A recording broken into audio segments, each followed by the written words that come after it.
Деца се къпят в фонтан. Често срещана гледка през лятото.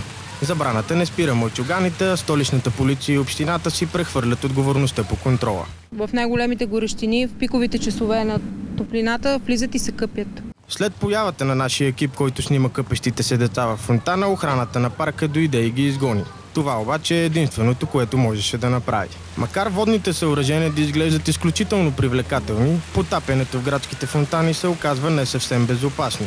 Водата, която тече в тях, съдържа различни химикали, най-често хлор, който може да причини редица проблеми. При по-високи концентрации хлора дразни кожата, като води до иритативен кожен дерматит, изсушава я. Оттам следва по-сериозна податливост към бактериални, вирусни и микотични заболявания.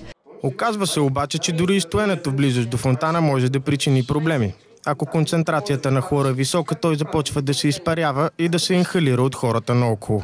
При по-чувствителни хора, разбира се, че може да причини бронхит, който да е спастичен, или пък да провокира бронхиална астма, пристъпи на астма. Препаратите, с които се чистят фонтаните, се използват и в почистването на плувни басейни. Там обаче нивото на хлор и pH на водата се следи и регулира и не се стига до подобни проблеми.